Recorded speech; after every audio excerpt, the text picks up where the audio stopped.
ये सर पे पानी लाते थे तो पानी लाते थे तो यूं लगता था कि हम पानी ला रहे, तो उसकी कदर थी। सर पे पानी लाते थे।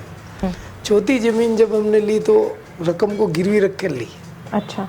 सोना गिरवी रख के फिर जमीन, मतलब उसका कारण ये नहीं था कि हम गरीब थे, मतलब उस टाइम पैसे अवेलेबल नहीं थे। तो बात है, अगर 1 बीघा जमीन भी है तो आदमी कोशिश करेगा कि एक आदमी को साथ रख के उस खेती में काम करेगा, उसको भी कुछ देगा, खुद भी कुछ खाएगा, रजिस्ट्री नहीं होगी। तो उस टाइम में नया नया था तो वो जमीन खरीदी। अब रजिस्ट्री हो ही नहीं तो मेरे पास पैसे कहाँ से आएंगे? तो पैसे नहीं आएंगे तो इधर तो प्लॉट बेच दिए, वो भी दुखी कर रहे थे कि भाई आप हमारी रजिस्ट्री कराओ। इधर जिनसी की जमीन खरीदी, वो भी दुखी कर रहे थे कि हमारी रजिस्ट्री कराए, हमारे को पैसे दो। जी नमस्कार, उदयपुर न्यूज में आपका स्वागत है। आपके साथ मैं हूं कृतिका चौबिसा और आप देख रहे हैं हमारा खास कार्यक्रम शान मेवाड़। आज शान मेवाड़ में आपको जिस शख्सियत से मैं रूबरू करवाने जा रही हूं, उन्होंने रियल एस्टेट सेक्टर में न सिर्फ अपने विजन से अपना नाम रोशन किया, बल्कि इनकी फर्म का नाम लोगों के लिए विश्वसनीयता और भरोसे का प्रतीक भी बन गया। हम बात कर रहे हैं शांतिलाल जी की, जो मीनाक्षी ग्रुप के डायरेक्टर हैं। आज उनसे रूबरू होंगे और जानेंगे उनके जीवन के बारे में। सर, बहुत बहुत स्वागत करते हैं आपका उदयपुर न्यूज़ के खास कार्यक्रम में। आपके लिए कहा जा रहा है कि शान मेवाड़ आप एक तरीके से हैं। रियल एस्टेट के सेक्टर में आपने बहुत अच्छा नाम कमाया है, आपका विज़न लोगों के लिए एक आइडल बन चुका है।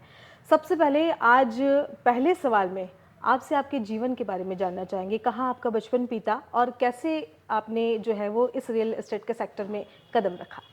नहीं, बचपन तो सवीना में बीता है और पढ़ाई भी हमारी सवीना स्कूल में ही हुई, सरकारी स्कूल में, जो कि मेरे हिसाब से मेरी नज़र में तो उच्च श्रेणी का स्कूल है। सरकारी स्कूल था और उसमें भी विशेष तौर से पुरुषोत्तम जी माड़ साहब और ये कन्यालाल जी आमेटा और ये 3-4 टीचर थे जो बहुत अच्छे थे।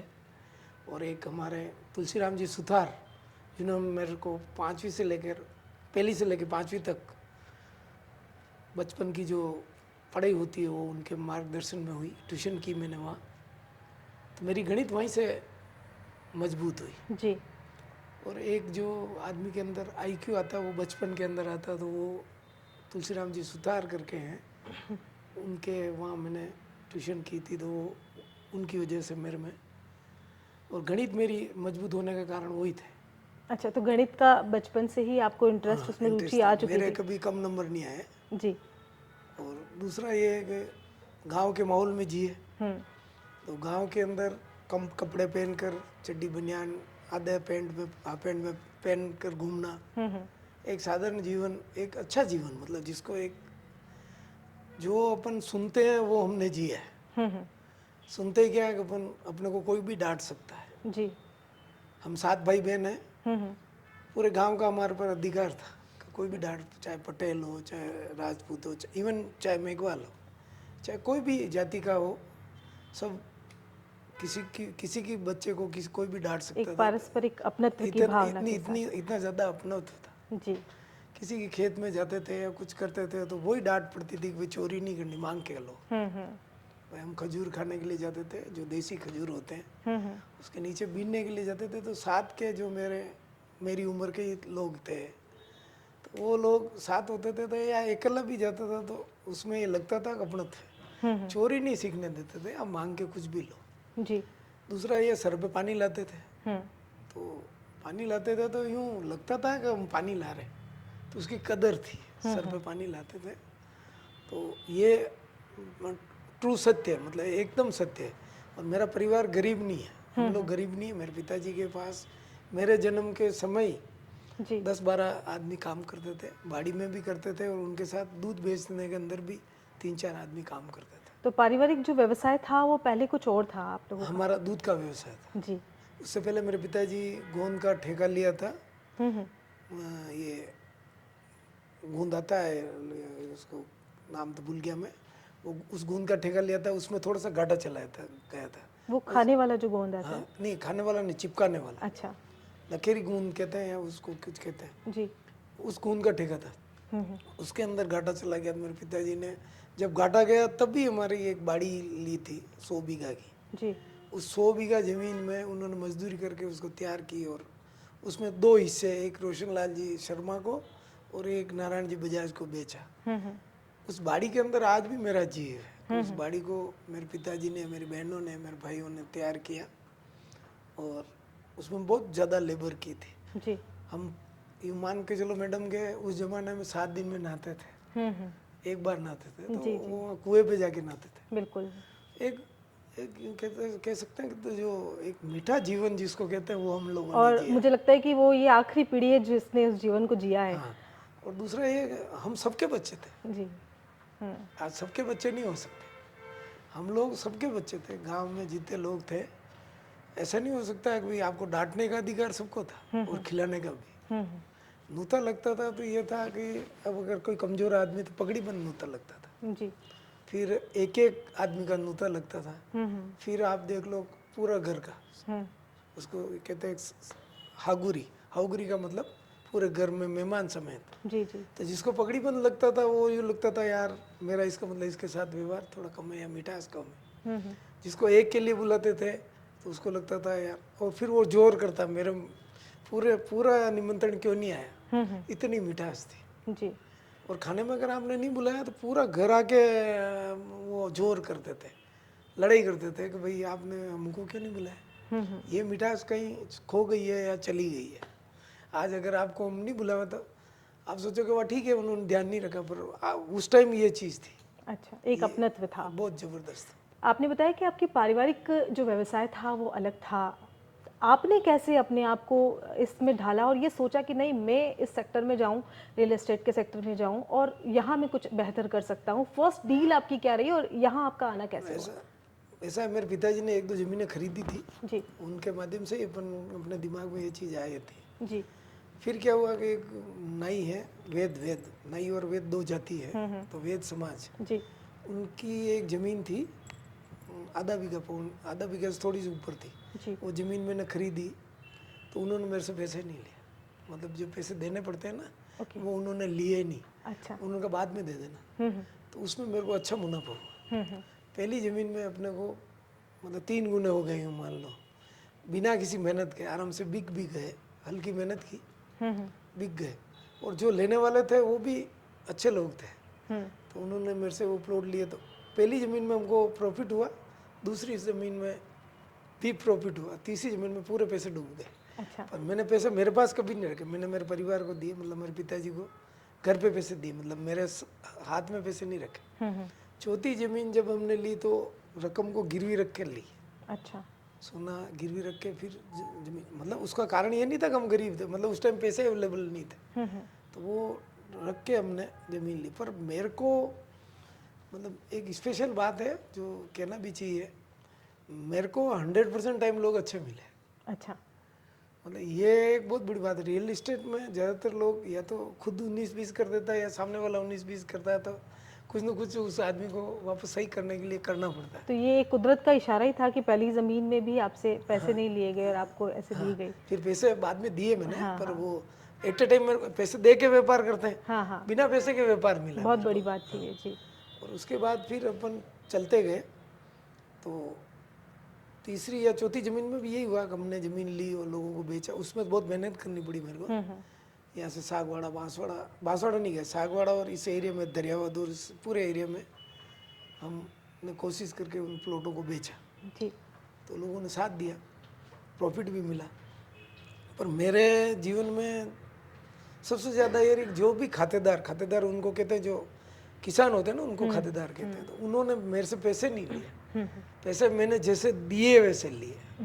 एक तो आपने ज़मीन मेरे को बेची, तो आप 3 महीने का टाइम लिया, 6 महीने का टाइम लिया, तो उस टाइम आप मेरे से पैसे ले लोगे। कोई टाइम पर लिमिट ये नहीं थी। ऐसा मेरे साथ नहीं हुआ। जी। जी। पैसे अपन ने दिए वो अलग बात है, पर उन्होंने मेरे से मेरी सुविधा से लिए, ये बहुत बड़ी बात थी। दूसरा जो दिलाते हैं ना ज़मीन, वो लोग भी बहुत अच्छे मिले।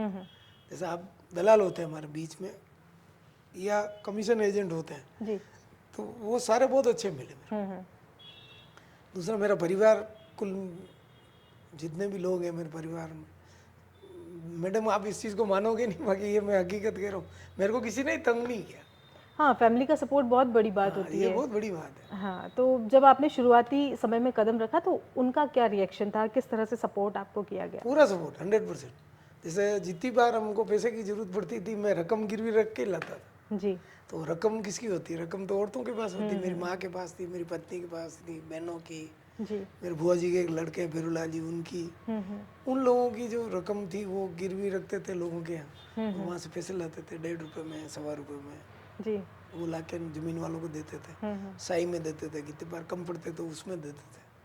पर उस टाइम भी लोगों का सहयोग करने की जो भावना थी, जी वो मैं जब दूध बेचता था तब से ही है। मैं बीएन कॉलेज में पढ़ता था, मेरे साथ जो लड़के कहाँ तक पढ़ाई की है सर आपने? मैं बीकॉम पास हूँ। जी एमकॉम प्रीवियस में 3 महीने पढ़ा, और चौड़िया साहब के यहाँ सीए बनने के लिए महीना 1.5 महीना गया, पर मेरी अंग्रेजी बहुत कमज़ोर थी, तो इसलिए उसमें जा नहीं पाया ना। एक बार उदयपुर कोऑपरेटिव बैंक के लिए भी अपन ने ट्राई की थी। जी फिर मेरे पिताजी ने मेरे को समझाया कि अगर तुम नौकरी में चले जाओगे तो एट ए टाइम, अभी आज ही अपने पास इतने आदमी काम करते हैं, वो कहाँ जाएंगे। ये बिल्कुल एक सवाल ये मैं कहना चाह रही थी, कई सारे जैन मुनीस को हमने ये सुना है कहते हुए कि आप बिजनेस करिए, व्यवसाय करिए और लोगों को नौकरी दीजिए, तो ये कुछ आपने भी अपने जीवन में उतारा? नहीं, ये मैडम बिल्कुल सही बात है। कुल मिलाकर भारतवर्ष में, पूरे भारत में इस चीज़ को लोग भुलाते जा रहे हैं, अलग बात है। अगर 1 बीघा जमीन भी है तो आदमी कोशिश करेगा कि एक आदमी को साथ रख के उस खेती में काम करेगा, उसको भी कुछ देगा, खुद भी कुछ खाएगा।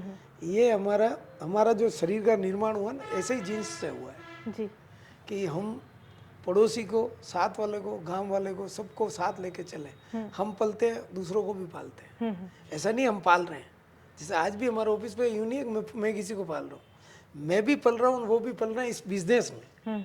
हम सब इस बिजनेस में पल रहे हैं। मैं एक नायक हूँ, नायक का मतलब मैं इसका मॉनिटर करता धरता हूँ। उसमें सभी लोगों का पूरा सहयोग है, चाहे वो 10 घंटे दे रहा है, चाहे 2 घंटे दे रहा है, चाहे वो रजिस्ट्रार ऑफिस के बाहर बैठा हुआ वो आदमी जो टाइप कर रहा है, उनका सबका सहयोग है। ऐसा नहीं है आप अकेले कुछ कर सकते हो, सबके बिना, इन सब के बिना अपन कुछ नहीं कर सकते। जी बिल्कुल, हर एक व्यक्ति का अपना महत्व है। अगर ब्याज पे भी अगर किसी ने मेरे को पैसा दिया, उसका ये उसका बहुत बड़ा उपकार है इस जमीन के धंधे में।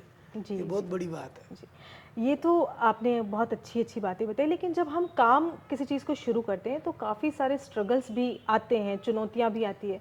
कोई ऐसी डील जहां आपको चुनौती का सामना एक बार करना पड़ा? हरदेव, जब हमारे सीएम थे हरदेव जोशी जी, जी जी उन्होंने उदयपुर के लिए अच्छा सोचा कि साहब ये चारों तरफ हरियाली है, खेती बाड़ी चल रही है ना, इसमें प्लॉट कट रहे हैं, तो अनऑथराइज कॉलोनी नहीं बसे। जी उसके लिए उन्होंने रजिस्ट्रार ऑफिस पे बैंड लगा दिया कि आप बिना यूआईटी की एनओसी लिए, अनापत्ति प्रमाण पत्र लिए बिना रजिस्ट्री नहीं होगी। तो उस टाइम में नया नया था, तो वो ज़मीन खरीदी।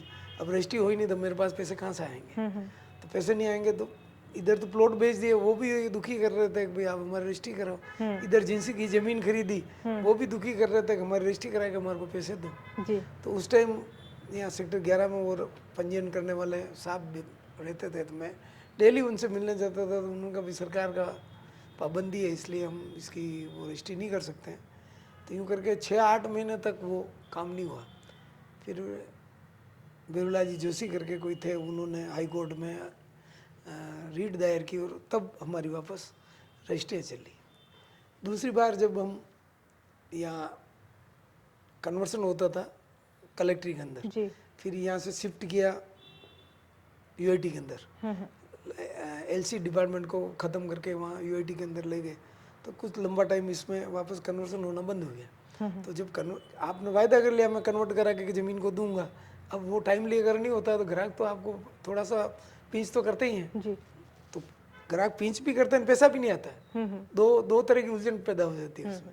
और कैंसिल भी आप नहीं कर सकते क्योंकि सामने वाले से ज़मीन आपने खरीद रखी है। अगर वो कैंसिल करता है तो प्लॉट भी कैंसिल होंगे ना, ज़मीन भी कैंसिल होगी, तो एक टेंशन रहता है उसके अंदर, वो वाला टेंशन बहुत भुगते। और फिर क्या है कि जो अब हमारा बिजनेस क्या है कि जैसे एक मैन्युफैक्चरिंग होती है ना, जैसे आप जस्ट लाइक आप टाटा को समझो, टाटा की कोई गाड़ी जाती है तो अपन क्या कहते हैं, ये टाटा की गाड़ी है। पर अगर आपको पता हो कि मालिक कौन है तो ये बोलेंगे भाई ये फलाने लाल जी की गाड़ी है। इसी तरह से पूरे एरिया में जहाँ जहाँ हमने प्लॉट काटे तो लोग क्या कहते हैं मीनाक्षी प्रॉपर्टी का, जबकि वो प्लॉट हमने बेच दिए हैं। तो इस गलत, हाँ, इस गलत में इनकम टैक्स वाले 2 बार आ गए मेरे पास, जी मेरे यहाँ। उसका कारण ये है कि हमने जितना पैसा नहीं कमाया उससे ज़्यादा हमने विश्वास कमाया। विश्वास कमाया, और विश्वास के साथ ये ज़्यादातर वर्किंग दिख रही है, वर्किंग दिख रही है। जी अच्छा, उस टाइम 1 रुपये फीट में भी ज़मीन बेची मैंने, 2.5 रुपये फीट में बेची, 5 रुपये फीट में बेची, 15 रुपये में बेची।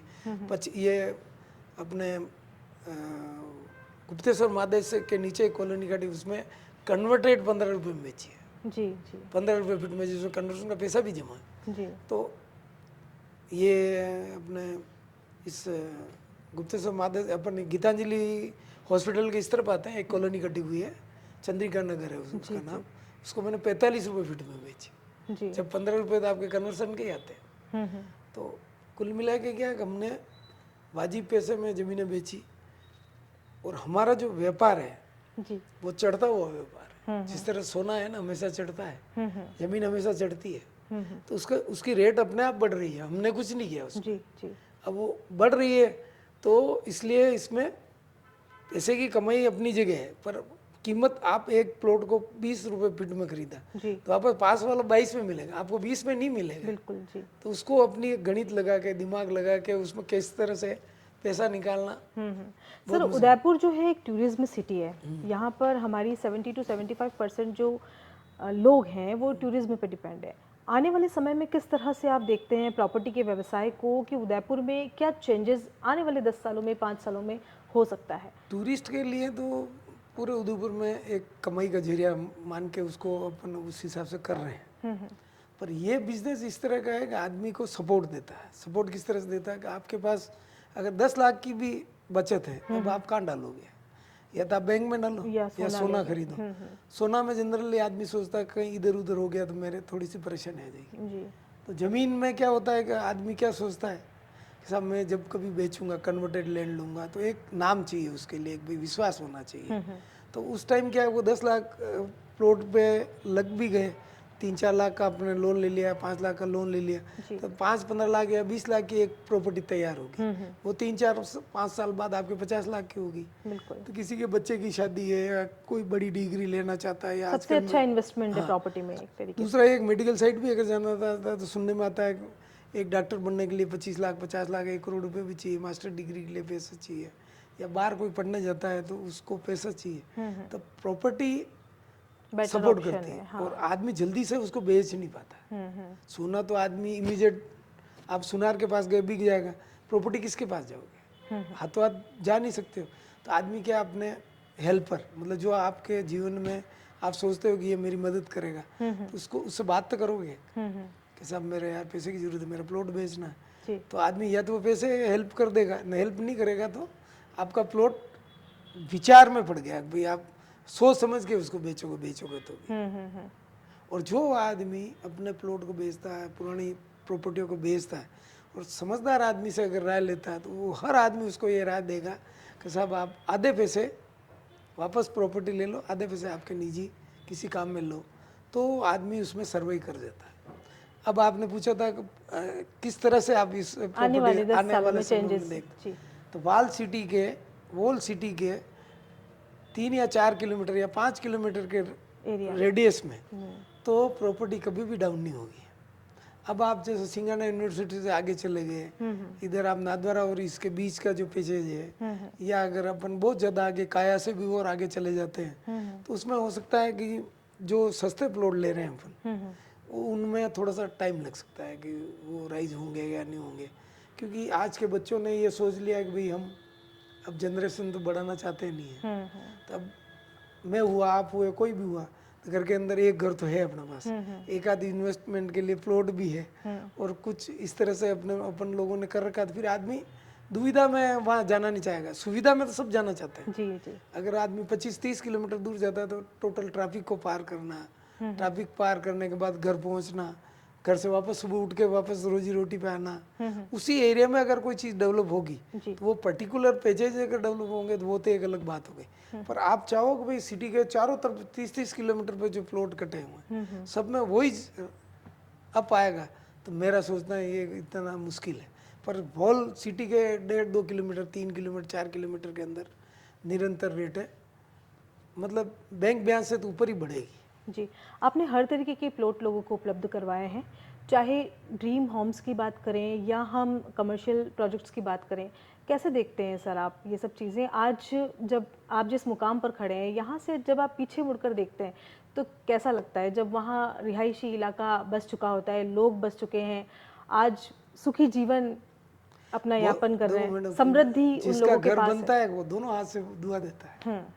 अपन ही हुआ है किसी भाई, मालूम मेरे को उससे बहस भी हो गई अपनी जी। उसके बाद भी अगर उसका घर बन गया, उससे बच्चे और परिवार जब हम लोगों को देखता है तो वो दोनों हाथ से दुआ देता है कि आपका भला होगा, हमारे को बसा दिया या मेरे पैसे। हमने तो 2.5 रुपये से स्टार्ट किया। आप जो 2.5 रुपये फीट हो रहा मतलब 1000 फीट का प्लॉट 2,500 का हुआ, वो आज की डेट में 25-30 लाख का है। तो उस आदमी के तो आंसू तक आ जाते हैं कितनी बार कि यार इन्होंने मेरे को 2,500 में प्लॉट दिया। अच्छा 2,500 मेरे को एक साथ नहीं दिए, 300 रुपये कभी दिए, 500 कभी दिए, 200 कभी दिए। तो उस टाइम भी इतनी कम रेट नहीं थी, पर हमने वाजिब रेट में उनको दिया और वो आज सिटी के अंदर आ गए। तो आज पैसा बढ़ गया तो उन्होंने मेरे पे विश्वास किया। उसकी कीमत कोई नहीं आंक सकता। अगर वो लोग 2,500 वाले मेरे पास ग्राहक नहीं होते तो मैं अभी आपके सामने इंटरव्यू नहीं दे रहा होता। जी बिल्कुल सर, इस सेक्टर में जैसे जैसे समय बदल रहा है वैसे प्रतिस्पर्धा और कंपटीशन भी बहुत ज़्यादा हो रहा है। आप किस तरह से देखते हैं कंपटीशन में इस वक्त में, इस प्रतिस्पर्धा के इस युग में खड़े रह पाना मजबूती के साथ, उसी विश्वसनीयता के साथ, वो कितना चुनौतीपूर्ण है आपके लिए? नहीं, इसमें नहीं है, इसलिए कंपटीशन नहीं है मैडम। क्या इसमें क्या है, खरीदते वक्त जरूर हल्का सा कंपटीशन है। तो मैंने आपकी जमीन है, 4 बीघा जमीन है, आप बेचना चाहते हो तो 4 लेने वाले हैं, बस वही कंपटीशन है। अब जो जमीन जहाँ है वो वही है। अगर आपने सोच लिया कालाजी गोराजी में मेरे को मकान बनाना है या मेरे को सूरज पोल में मकान बनाना है, तो आपका निर्णय डिसाइडेड है, आप उसी एरिया में प्लॉट लोगे। अब वहाँ अगर जमीन मेरे पास अवेलेबल है तो मेरी रेट चलेगी। कंपटीशन तो तब होता है जब हमने प्रोडक्शन लाइन में हूँ। प्रोडक्शन लाइन का मतलब जैसे अपन कुछ चीज़ बना रहे हूँ, चिप्स बना रहे हैं या साड़ियाँ बना रहे हैं या कुछ भी बना रहे हैं, तो कंपटीशन हो सकता है कि भाई फैक्ट्री में 5,000 की जगह 50,000 साड़ियाँ तो ये एक ऐसा सेक्टर है जहाँ प्रतिस्पर्धा का सवाल ही नहीं होता। प्रतिस्पर्धा है। अगर राइस बिल्डिंग के अंदर अपन जाते हैं, आसपास में 4 बिल्डिंगें खड़ी हो गई, तो उस टाइम अगर आप अपनी सुविधा और अपनी क्वालिटी को अगर मेंटेन करते हैं तो वहाँ भी प्रतिस्पर्धा तो कम है, पर आप उस क्वालिटी को मेंटेन नहीं करके कंपटीशन की वजह से क्वालिटी तो खराब कर दी। अब उस चीज़ को मेंटेन करने जाओगे तो वो चीज़ खुलेगी तो सही, आज नहीं तो कल खुलेगी। तो सॉलिड चीज़ का कंपटीशन इस पूरी दुनिया में कहीं नहीं है। तो अभी जो वर्तमान में रियल एस्टेट, इसका नाम ही इस तरह से है, रियल एस्टेट। मतलब रियल मालिक बन रहे हो आप, एक्चुअल मालिक नहीं होते जी। एक्चुअल मालिक नहीं होता, वो है रियल एस्टेट। मतलब रियल, हम रियल एस्टेट के किसी चीज़ के मालिक हैं। सोना के पीछे नहीं लगता, हीरा जवाहरात के पीछे नहीं लगता। आप 50 लाख का डायमंड पहन के आओ, उस पर भी रियल एस्टेट नहीं लगता। रियल मतलब वास्तविकता, अपन किसी चीज़ के मालिक बन रहे हैं जी। अच्छा, एक आप स्पेशली स्त्री हैं इसलिए एक बात पूछता हूँ, आपका अपना घर नहीं हो, बच्चे हों, सब कुछ हो, आपको कैसा लगेगा? बहुत बुरा लगेगा। भले आपके पास सोना है 1 किलो या हीरे जवाहरात सब है और घर नहीं है, घर बहुत अच्छे वाले फ्लैट में बहुत अच्छी जगह रह रहे हो, तो कैसा लगेगा? बिल्कुल अच्छा नहीं लगेगा। घर तो हर इंसान का सपना होता है। मैं आज आपको, अब इतनी बात हुई तो बता दूं कि मैं भी मीनाक्षी ग्रुप से जुड़ी हुई हूँ और मैंने भी मीनाक्षी ग्रुप से ही अपना एक प्लॉट लिया है जो यहाँ सेक्टर 14 के आसपास। वो जब हमने लिया था तब हमारे मन में भी यही हो रहा था कि नहीं, एक विश्वसनीय है और यहाँ कुछ भी देखने और समझने की ज़रूरत नहीं है। जो आपने बोला उस पर हमने भरोसा किया। अब मैं अपना एक्सपीरियंस बता रही हूँ कि हर ग्राहक उसी तरीके से आपको फॉलो करता है। अभी जो बच्चे, जो लड़के, जो नए युवा आ रहे हैं और रियल एस्टेट में अपना करियर बनाना चाह रहे हैं, उनको आप किस तरह से राय देंगे कि विश्वसनीयता कितनी ज़रूरी है? विश्वसनीयता तो इसलिए मैडम ज़्यादा ज़रूरी है, इसमें सबसे ज़्यादा ज़रूरी है, सोना से ज़्यादा ज़रूरी है। इसका कारण कि आदमी पूरे जीवन पर्यंत जो पैसा कमाता है वो अपने मकान उसमें आधा तोला 5 तोला सोना में ले लो, लेकिन बड़ी मुश्किल से वो सोना इकट्ठा करता है। उस सारे को बेच के फिर प्लॉट खरीदता है कि सोना तो वापस धीरे धीरे करके बना लेंगे, प्लॉट तभी अपने को लेना ही है। तो उस दिन उसके मन के अंदर इतना उत्साह, उमंग, उसकी ऊर्जा सारी उसके अंदर लगी हुई है और वो फिर उसकी पत्नी को, उसके साला जी को, उसके भाई को, जिससे भी उसकी बनती है, उन सबको ले जाके खुद देखता है, उनको दिखाता है, उनको दिखाने के बाद फाइनल करता है सब मेरे को ये प्लॉट लेना, और उन सारी उम्मीदों को उसमें संजोता है। और उतना प्यार और सारी चीज़ें हैं। अगर अपन ईमानदारी नहीं रखेंगे, ट्रांसपेरेंसी नहीं रखेंगे, जी उससे पैसा ले लिया, उससे फ्रॉड कर दिया या ऐसी कोई चीज़ कर दी, तो वो बेटा बेटा अपने घर के अंदर आपको बददुआ ही देगा। तो आपका भविष्य नहीं है। भविष्य आपका तभी है। अच्छा, हर बिजनेस समय मांगता है। ये 3 साल मांगता है, बहुत अच्छा जमनाथ 5 साल मांगता है। 5 साल तक आप सिर्फ खर्च ही निकाल सकते हो, इसके अंदर ब्याज और खर्चा निकाल सकते हो। जो आदमी 3 साल 5 साल का समय अगर इसको देता है और पूरी मेहनत करता है और वाजिब लोगों से ज़मीन खरीद के वाजिब लोगों को बेचता है, तो इसके मुकाबले कोई बिजनेस नहीं। सर, प्रॉपर्टी खरीदते हुए जो आम आदमी होता है, जो ज़्यादा जानकारी नहीं रखता है, उनसे कई बार गलतियाँ हो जाती है। किस तरह की गलतियाँ आमतौर पर आपने पाई हैं और क्या सलाह उन लोगों को आप देंगे? भाई, आप अगर खेती की ज़मीन लेते हो, सबसे बढ़िया सोर्स होता है उस एरिया का पटवारी साहब। जी पटवारी साहब है, तहसीलदार साहब है। आप अगर 2 करोड़ की, 25 लाख की, 50 लाख की, 5 करोड़ की ज़मीन खरीद रहे हैं, तो आप उनसे संपर्क करें कि साहब फला खातेदार की हम ज़मीन आज हम खरीद रहे हैं। उस ज़मीन के अंदर किसी प्रकार की कोई तकलीफ तो नहीं है। दूसरा ये कि आप उस खेत पे 1-2 बार जाओ पैसे देने से पहले। अगर आपको लगता है ये बदल जाएगा तो 1 लाख रुपए, 50,000 रुपये कुछ भी टोकन दे के उस खेती पे जाओ। उस खेती पे जाने के बाद अड़ोसी पड़ोसी को पूछोगे तो आपको सारा पता चल जाएगा। इसमें कोई डिस्प्यूट है कि नहीं है, कि पड़ोसी को सब पता रहता है। जी अगर अपन कुछ मेहनत ही नहीं करना चाहते, सीधे पैसे दिए मेरी तो रजिस्ट्री करा दो, तो आप उस दुकान पे चढ़ने से पहले उसकी गुडविल और उसके बारे में पता करो। कुछ तो मेहनत आप भी करो कि पैसे देने जा रहे हो। तो जी जी वो मेहनत जो आदमी कर लेता है उसको खेती की जमीन के अंदर तकलीफ नहीं आएगी। अगर अब अपन प्लॉट लेते हैं तो प्लॉट के अंदर क्या, कितनी बार नई कॉलोनी होती है, जी तो उस कॉलोनी के अंदर तो उस आदमी का नाम होता है कि किसने काटी। उस कॉलोनी के आदमी के बारे में आप बाजार से पता कर लो, यूआईटी से कागज चेक करवा लो। तो अपन अगर 1,500 रुपये किसी वकील को देंगे या किसी हेड वकील साहब को देंगे, तो वो वकील साहब आपको पता करके बताएंगे। जी या जैसे अभी मैं हूँ, हम इस बात की फ्री सर्विस देते हैं। जी जनरली कोई आदमी अगर हमसे संपर्क करता है, उनके कागज के बारे में कुछ पता करना होता है, तो हम जब हमारे पास समय रहता है तब उन्हें पता करके देते हैं। उसका हम कोई चार्ज नहीं लेते। जी दूसरा मैडम, हम जैसे मैंने आपको प्लॉट बेचा, अब वो प्लॉट अगर दोबारा मेरे थ्रू अगर बिकेगा तो हम उसमें भी पैसे नहीं लेते। अच्छा सेकंड सेल में हम पैसे नहीं लेते। ओके ये ठेठ से है। जब से मैंने बिजनेस स्टार्ट किया तब से अभी तक का रिकॉर्ड है। अब कोई गले ही पड़ गया कि साहब मेरा प्लॉट आपको लेना ही पड़ेगा, तो हम रेट इतनी कम बताते हैं कि वो हमको बेचेगा ही नहीं। फिर भी अगर वो कहेगा, फिर लास्ट में अगर ऐसा लगता है कि बहुत मजबूरी है तो खरीदते हैं, बाकी नहीं खरीदते। जी सर, अभी आपकी किस तरह से प्रोजेक्ट्स और आने वाले हैं और कहाँ कहाँ आपकी प्लानिंग है, उस बारे में कुछ बताएं। अभी तो क्या, यूआईटी ने अभी नए नियम बना दिए हैं। सरकार की तरफ से जो नियम आए हैं उसके अनुरूप जो ज़मीनें मिलेगी उसके अनुसार अब हम काम चालू करेंगे। अब राइज बिल्डिंग वाले में भी हम जाना चाहते हैं। अभी हमारा समाज के माध्यम से चल रहा है संभवनाथ। जी तो संभवनाथ के अंदर क्या है, हमने मंदिर भी बना रखा जैनियों के लिए, और जैन समाज के हिसाब से एक मेंबरशिप थी हमारी, जी उसमें सारे प्लॉट हम जैनियों के ही थे। वो सारे प्लॉट सेट करके सरेंडर करके हमने एक मिश्रित एक प्लॉट बनाया। उस प्लॉट पे राइस बिल्डिंग बन रही है। अब 200-250 फ्लैट और बनेंगे। तो इतने टाइम तक तो हम उसको सिंपल ही चल रहे थे, अब उसको बिजनेस के हिसाब से करके उसको करेंगे। आगे हम देख रहे हैं कि सरकार जिस नीति पे चल रही है, सरकार का कहना ये खेती की ज़मीन खराब नहीं हो और राइस बिल्डिंगें बने, लोगों को आरामदायक मकान मिले, फ्लैट मिले। तो जो खाली पड़ी हुई ज़मीन उदयपुर के 2, 3, 4, 5 किलोमीटर के एरिया में, जी हम भी उसमें प्रयास करेंगे कि लोगों को उन्हीं एरिया में प्लॉट दिलाने की कोशिश करें और उसी में डेवलप हो। सरकार की नीति के साथ अपन भी चलने की कोशिश करेंगे। अब वर्तमान में ट्रेंड जो है वो काफ़ी बदल रहा है। अब कॉम्प्लेक्स बनने लग गए हैं बड़े बड़े। क्या आपके पास आज भी ऐसे ग्राहक आते हैं जो ये चाहते हैं कि नहीं, छत हमारी हो, हमें कॉम्प्लेक्स में नहीं लेना, इस तरह का कुछ?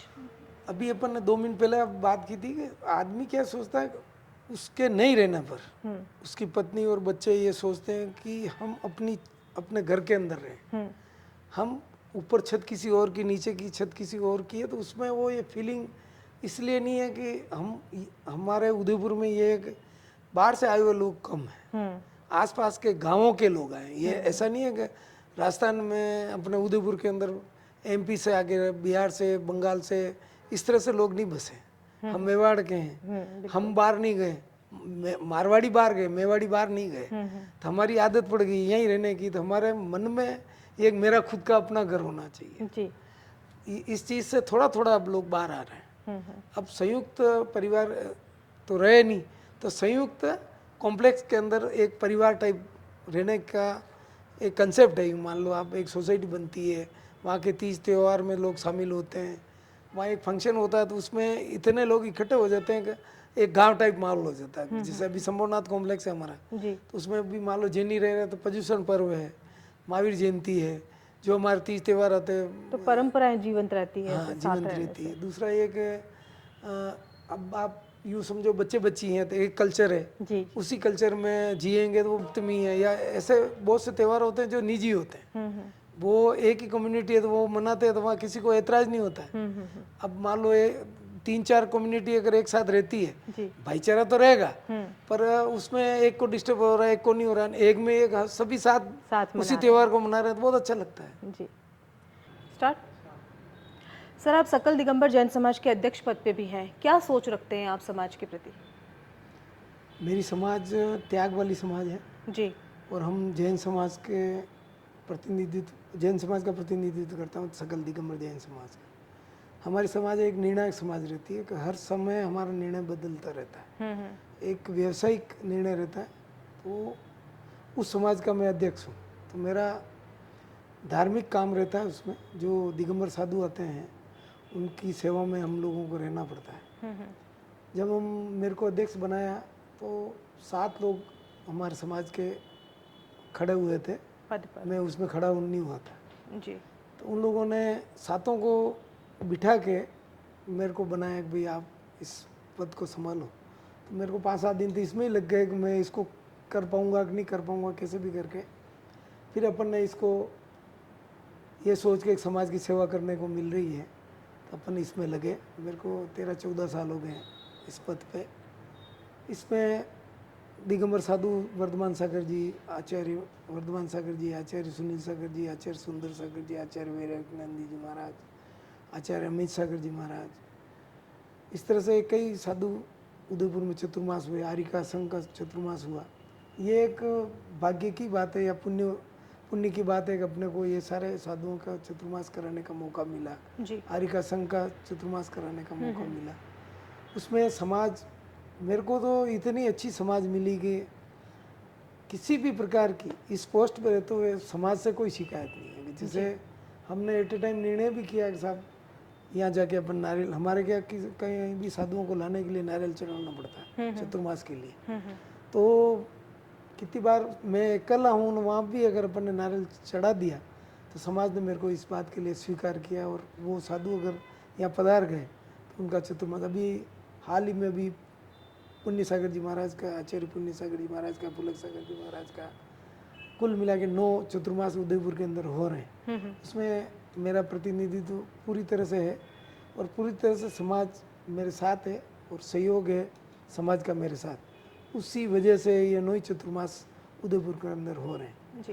तो दूसरा ये कि आप जैसे अपन एक जन जागरण कहते हैं, वो जन जागरण समझो या एक धर्म के प्रति क्या कर्तव्य, एक आईना होता है। साधु एक आईना होता है कि हम क्या क्या गलती कर रहे हैं। रात को रोटी नहीं खानी चाहिए, रात को भोजन नहीं करना चाहिए, उल्टी सीधी चीज़ें नहीं खानी चाहिए, या कोई भी पाप, चोरी चकारी परिग्रह, ये सारे जो जैन धर्म के अंदर 10 तरह के धर्म हैं, उन सबको निभाने की याद वापस ये साधु दिलाते हैं। सत्य, सोच, संयम, त्याग, आकिंचन, ब्रह्मचर्य, ये सारी चीज़ों का वापस हमारे मन में डालते हैं। तो ये साधुओं के माध्यम से हो सकता है। तो वो हम बार बार करवाते हैं, चतुर्मास होता रहता है, बीच में साधु आते हैं जी जी। तो उनकी वजह से देश के प्रति भी, ऐसा नहीं खाली धर्म के प्रति, देश के प्रति भी एक जागरण होता है इसके अंदर कि आपको सरकार का टैक्स देना है, सरकार की सारी चीज़ें जो है वो आपको पूर्ति करनी है और हमको कम से कम सरकार से लेना है। समाज को सही राह पर चलाने के लिए आप हमेशा उन्हें प्रेरित करते हैं। सर, ऐसा कहा जाता है कि अगर आपके साथ वाला कोई साथी है और वो अभावग्रस्त है, परेशानी में है, अगर समाज का कोई व्यक्ति या पूरा समाज मिलकर उसकी मदद करे तो वो बहुत आगे बढ़ सकता है, या उसके अंदर जो छुपी हुई प्रतिभा है वो उसे प्लेटफॉर्म मिले तो वो बाहर ला सकता है। आप अध्यक्ष पद पे कार्यरत हैं, समाज में कई तरह के लोग हैं, अभावग्रस्त लोगों के लिए आपका क्या पैमाना रहता है और किस तरह से आप उनके ये लिए काम हर सेक्टर और हर समाज लेवल पर हमारे जो यहाँ हैं 7-8 फिरके हैं। मैं दसा नागदा समाज की तरफ से हूँ, बीसा नागदा समाज है, उमड़ है, नरसिंहपुरा है, इस तरह से हमारी समाज है। टोटल दिगंबर जैन समाज, उसमें 13 पंथ, 20 पंथ और मुमुक्ष, ये 3 धर्म के हिसाब से फिरके। तो वहाँ सब जगह एक निश्चित अमाउंट के फंड बने हुए हैं जी। उसमें जो आदमी सहायता मांगता है उसको उस फंड के माध्यम से मिलती जरूर है। अगर आप मांगोगे ही नहीं तो अलग से सहायता बहुत से संगठन कर रहे हैं। समग्र जैन समाज की तरफ से भी दुनिया भर की सहायता समाज के अंदर भी जाती है और अदर समाज जैसे जैनी के बाहर भी बहुत से कार्यक्रम ऐसे हैं जो जैनियों के बाहर भी हम लोग कर रहे हैं, बहुत अच्छी तरह से कर रहे हैं। और अभी हम 2-3 बार हमने कोशिश भी की और आगे भी कोशिश कर रहे हैं, स्कूल, कॉलेज, यूनिवर्सिटी के माध्यम से हम समाज को जोड़कर सकल मानव समाज को, पूरी मानव समाज को जोड़ के कुछ न कुछ उदयपुर, सकल जैन समाज उदयपुर को कुछ न कुछ सौगात देगा। और विशेष तौर से आप देखो जैनी कोई भी हुआ, कुछ भी हो, वो कुछ न कुछ दे ही रहा है समाज को। जी सर, आपकी नज़र में धर्म, अर्थ, काम, मोक्ष, ये सब चीज़ें क्या हैं, कैसे देखते हैं आप? मोक्ष तो अंतिम सीढ़ी है। काम संसार को बढ़ाने के लिए है। आपने काम का नाम लिया ना, अर्थ का मतलब कमा के आजीविका। अर्थ और क्या बोला था आपने? काम, अर्थ, मोक्ष। मोक्ष तो अंतिम सीढ़ी है कि आप ग्रस्त से निवृत्त हो जाओ। धर्म और धर्म एक ऐसी चीज़ है, धर्म 2 तरह से, जैसे अभी आप देख रहे हैं बारिश का सीजन चल रहा है, तो हमने देखा देश के अंदर कई जगह बाढ़ पीड़ित हो गए, बाढ़ में लोगों को परेशानी हो रही है। जी। तो जैनी ये सोचता है कि मेरा कोई न कोई कर्तव्य बनता है कि वहाँ कलेक्टर साहब के यहाँ या जहाँ भी रात कोर्स बना हुआ है उसमें अमुक एक राशि डालकर अपने कर्तव्य को पूरा करता है। धर्म एक ऐसी चीज़ है जो मंदिरों में जाकर साधुओं के माध्यम से पूजा पाठ करके फिर उसके बाद दान के माध्यम से अपने धर्म को निभाता है। आदमी दान देता है, दान इसलिए देता है कि वो किसी न किसी रूप में काम आवे। सर, सफलता के मापदंड को आप किस तरह से देखते हैं और सफल किसे मानते हैं? सफलता काम ही सफलता है। जो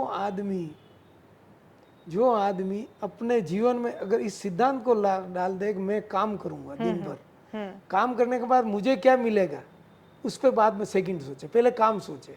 जैसे मेरे को प्लॉट मिलना चाहिए, प्लॉट में बेचूंगा, पैसा मिलेगा नहीं मिलेगा वो दूसरी बात है। पहली बात है मुझे प्लॉट मिलना चाहिए, फिर मैं प्लॉट बेचूंगा, कम मिलेगा पैसा, ज़्यादा मिलेगा, घाटा जाएगा, वो बात की बात है। इसी तरह से अगर हर व्यक्ति ये सोचे कि मैं ईमानदारी से काम करूंगा तो पैसा तो उसके पीछे है ही। आज आप हमारे से इंटरव्यू ले रहे हो तो आपको कुछ ना कुछ तो इसमें मिलेगा ही मिलेगा। इसी तरह से मैं अगर प्लॉट बेचूंगा तो मेरे को भी कुछ ना कुछ मिलेगा ही मिलेगा। पर अगर मैं ये सोचूं कि इस प्लॉट में मेरे को इतना रुपए मिलेगा तो मैंने मेरी कीमत कर ली और इस प्लॉट की भी कीमत कर ली, तो वो थोड़ा सा दुर्लभ है, वो थोड़ी सी मुश्किल का काम। पर मैं ये सोचता हूँ मेरा एक प्लॉट है, मेरे को बेचना है, मुझे जो भी मिले बाजार की निर्धारित रेट में बेचूंगा, मुझे कुछ ना कुछ तो मिलेगा ही मिलेगा। इस तरह से हर आदमी को अपना मूल्यांकन करना चाहिए, पर काम के साथ करना चाहिए। ऐसा नहीं है काम ही नहीं करूँ मेरा मूल्यांकन होगा, ऐसा संभव नहीं है। ईमानदारी सबसे जरूरी है। और आदमी को अगर बीमार नहीं होना है और आदमी को लंबी उम्र करनी है तो काम ही सुख है। काम के सिवा कोई सुख है ही नहीं इस दुनिया में। परमात्मा ने कहा है, ठाकुर जी ने कहा है, ईश्वरदेव भगवान ने कहा है कि आप काम करो कि अंतिम आपने किसी भी भगवान की मूर्ति, किसी भी भगवान की प्रतिमा बूढ़े के रूप में नहीं देखी, आप वृद्ध नहीं हुए। उसका कारण कि उन्होंने प्रबल पुरुषार्थ किया और महापुरुष की गिनती में आए और परमात्मा हो गए।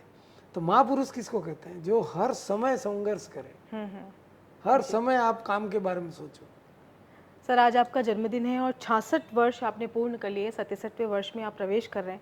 मैं देख पा रही हूँ कि आपकी ऊर्जा जो है, आपकी जो क्षमता है वो आज भी उतनी ही है। जैसा कि आपने अभी बताया कि काम करने वाला व्यक्ति हमेशा ऊर्जावान रहता है। क्या ऐसी चीज़ है जो आपको रोज प्रेरित करती है कि नहीं आज कुछ नया करना है? हम किसी और के लिए खराब सोचते ही नहीं है। न मेरा कोई कंपटीटर है। कंपटीटर इसलिए नहीं है कि मैं किसी के बारे में सोचता ही नहीं हूँ, तो मेरा कंपटीशन किसी के साथ है ही नहीं। तो मेरा अपने आप के साथ ही कंपटीशन हो गया। तो दूसरा ये मैं मेरे ऊपर जिन लोगों ने उपकार किया और जिन्होंने मतलब मैं जिनके काम आया, जो मेरे काम आए, वो दोनों मेरे से खुश हैं, इसलिए मैं सुखी हूँ। सबसे बड़ी बात तो यही है कि भाई जैसे अपन किसी के काम आए और अपने कोई काम आए, दोनों ही अपने से खुश हैं। अब ये देखें कुल मिला के कि आदमी अपनी सोच को कैसे बनाता है, सोच कैसे बनती है। सोच तभी बनेगी कि जब आदमी अपने काम से संतुष्ट होगा। आप अपने काम से अगर संतुष्ट नहीं हो तो बार बार आपको वो चीज़ ही तंग करती। मैं मेरे अपने काम से संतुष्ट हूँ और मैंने अपने 50 साल के काम में, क्योंकि मैं 11 या 12 साल की उम्र में सब्जी मैंने सर पे बेची। मेरा घर परिवार गरीब नहीं था, पर हमारी बाड़ी में जो सब्जी होती थी वो हम बाजार में भी बेचते थे और सर पे लेके भी बेचते थे। तो शर्म तो हमारी वहीं टूट गई। पैसा जो आता था वो घर पे ला के दे देते थे।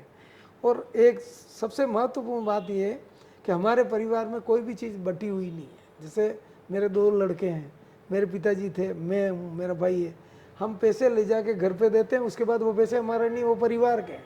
अच्छा, आज भी संयुक्त परिवार है आपका? संयुक्त परिवार है। अभी मेरे तीनों बेटे कमा रहे हैं। एक मेरे भाई का बेटा और 2 मेरे बेटे हैं। मेरी बेटी यहीं काम कर रही है, मेरे जवाई साहब यहीं काम कर रहे हैं। तो वो पैसा हमारा संयुक्त है, हमारा मेरा नहीं है।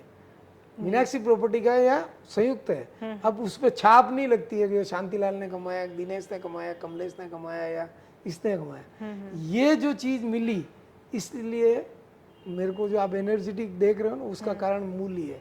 नहीं तो वो बांटने में एनर्जी चली जाएगी।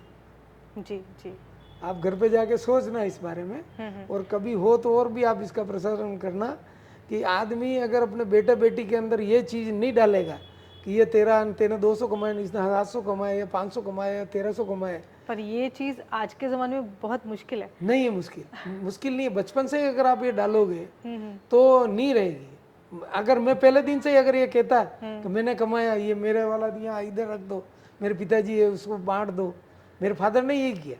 मेरे फादर ने जब मेरा बंटवारा किया, हम दोनों भाइयों को अलग किया, तो उस टाइम उन्होंने मेरे से ही पाती करवाई। 2 स्लिप बनी, स्लिप बन के ये डाल दी। तो एक स्लिप मेरे आगे, एक तो फिर स्लिप डालने से पहले हमारे को रोक दिया कि अगर आप स्लिप डालते हो तो इससे ये शर्त है कि 5 साल तक अपने छोटे भाई को साथ रखेगा। अच्छा। तो इसको फिर हम 60% इसको मेरी कमाई में से इसको 60% हिस्सा मिलना चाहिए। तो वो उनकी शर्त थी। उसके आधार पे आज भी हम दोनों भाई साथ हैं। उनका लड़का मेरे साथ काम कर रहा है जी। तो आज हम सुंदर जीवन को जी रहे हैं। सुंदरता क्या है? सुंदरता क्या है? संयुक्त रूप से रहना। सुंदरता इस दुनिया में वो है कि आप देखते क्या। स्त्री स्वरूप बनाया माँ का, स्त्री स्वरूप बनाया बहन का, स्त्री स्वरूप बनाया। अब एक स्त्री जो शादी करके अपन लाते हैं, उसका भी स्वरूप दिन में 3 बार बदलता है। समझ में आई? सुबह उठते ही माँ का स्वरूप हो जाता है, वही पत्नी उठाती है, आपको चाय पिलाती, नहलाती, सब कुछ करती है।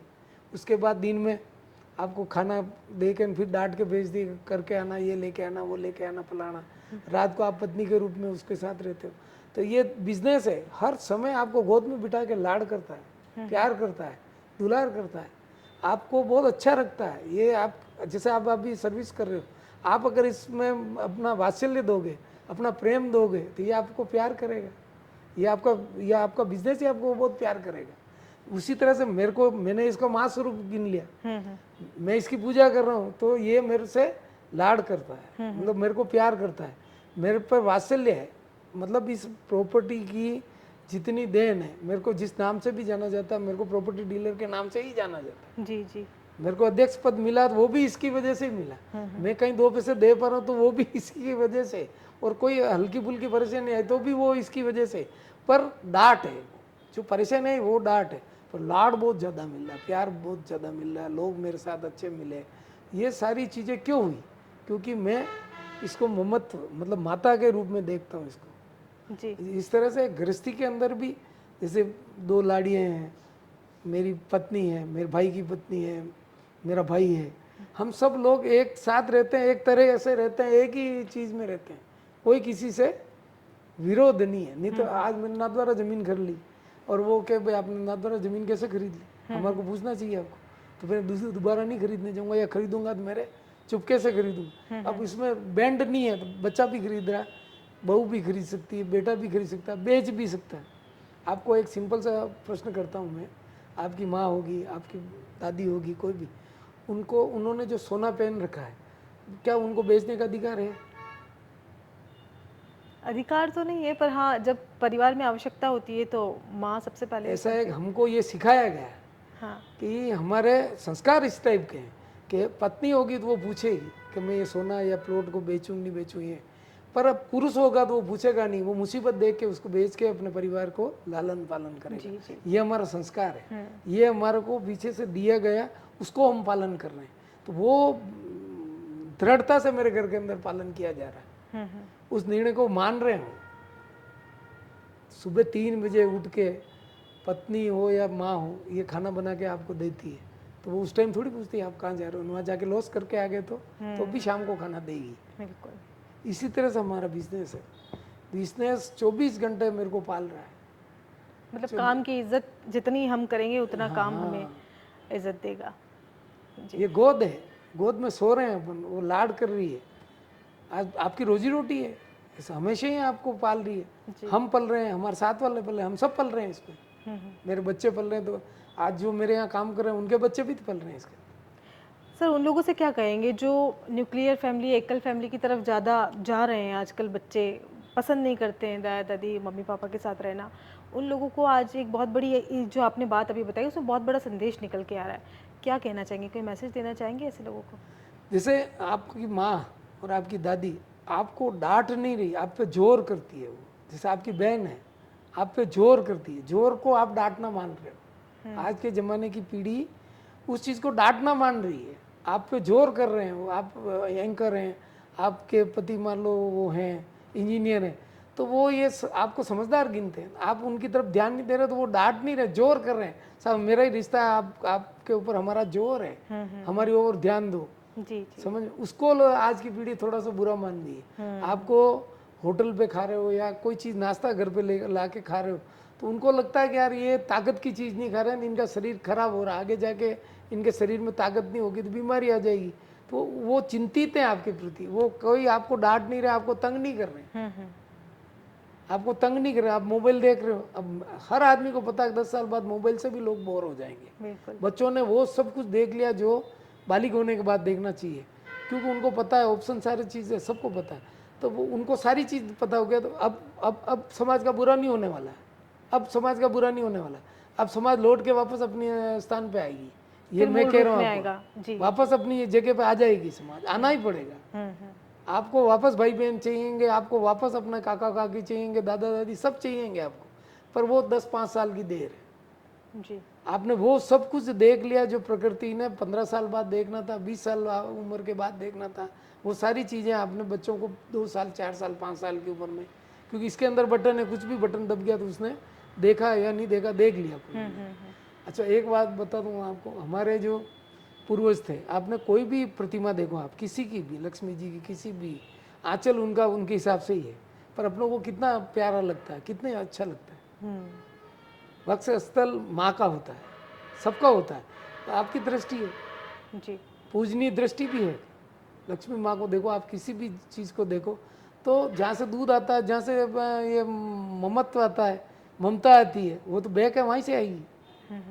तो दुलार तो वही है, सब कुछ वही है। जी इसी तरह से कुल मिला के हम लोगों ने तो, हमने एक चीज़ बिल्कुल दृढ़ता से पाली है जो आम आदमी नहीं पालता है। हमारा कुछ नहीं है, बस ये समझो आप, हमारा मतलब मेरा निजी, मैंने 50 निजी साल कुछ नहीं है, जो है संयुक्त है। संयुक्त है। हाँ। आज मैं ये नहीं कह सकता कि मैं इस गाड़ी को बेच सकता हूँ, यूं एज ए मालिक बेच सकता हूँ, पर मैं ये कह के शांतिलाल बेच रहा है, ये नहीं हो सकता, ये नहीं हो सकता। मैं डिमांड कर सकता हूँ कि इस गाड़ी को मेरे को बेचनी, नई गाड़ी दिला दो, तो मेरे को कहना पड़ेगा। इस ईगो को हमने मार दिया। जी अब मेरे बच्चे हैं तो हर हालत में इसमें मिक्स है, काम के अंदर मिक्स है। उनका निजी कुछ नहीं है तो मेरा भी निजी कुछ नहीं है। ये आप विशेष तौर से इस संदेश में डालो कि ये जो अगवा है, जिस किसी भी बड़ी से बड़ी कंपनी का या छोटे से छोटे लेवल पे, चाहे ठेला भी चला रहा है, उसका बच्चा अगर साथ आके खड़ा है, सब्जी बेच रहा है, तो दोनों को लगना चाहिए मिल के हमने 500 रुपये कमाए या 5000 रुपये कमाए या 50 लाख रुपये कमाए, वो हमने मिल के कमाए। अब वो उस दिन वहाँ मौजूद था या नहीं था, उसका हिस्सा उसमें है। जिस दिन ये मान लेंगे उस दिन संयुक्त परिवार बिखरेंगे ही नहीं। और जिस दिन ये मान लेंगे कि मेरी बहन है, मैं काबिल हूँ इसलिए मेरे पे जोर कर रही है, या मैं बोला हूँ इसलिए मेरे को समझा रही है, या मैं बहुत तेज हूँ तो मेरे को रोक रही है। ब्रेक तो चाहिएगा। मैं बहुत तेज हूँ, बहुत तेज हूँ, हर आदमी से मेरे लिए बोले, मान लो मैं बहुत तेज हूँ, तो ब्रेक कौन लगाएगी? मेरी बहन ही लगाएगी, या पत्नी लगाएगी, या बहन लगाएगी। माँ को तो पता रहता ही नहीं, क्योंकि हम और आप मान लो एक हम उम्र के, तो बहन ही हम उम्र की होती, तो वो लगा रही। इन चीज़ों को याद करो वापस, जमाना इस टाइप का। और मैं आपको मैडम आज विश्वास दिलाता हूँ, मैं 24 घंटे साधुओं के साथ रहता हूँ।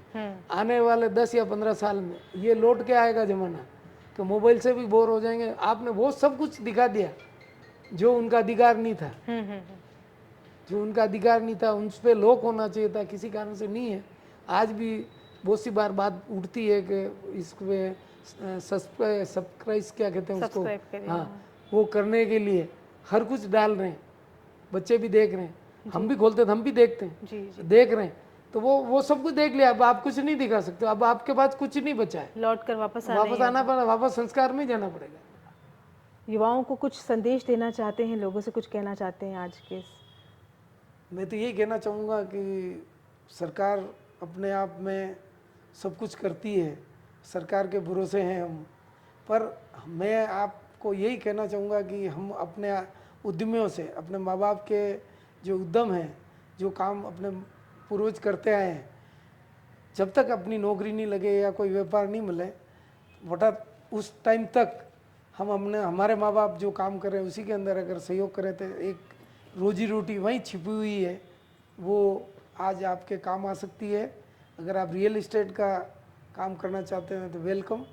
और आज पूरे उदयपुर के 10-12 किलोमीटर के एरिया में प्लॉट बिक रहे हैं, उसमें आप भी प्लॉट लेके बेच सकते हैं, एजेंट का काम कर सकते हैं, कमीशन का काम कर सकते हैं, दलाली कर सकते हैं, मानचित्र बनाने का काम कर सकते हैं, पत्थरगड़ी कर सकते हैं, बाउंड्री वाल बना सकते हैं। इसमें रोजगार के बहुत साधन हैं, कुछ भी आप कर सकते हैं।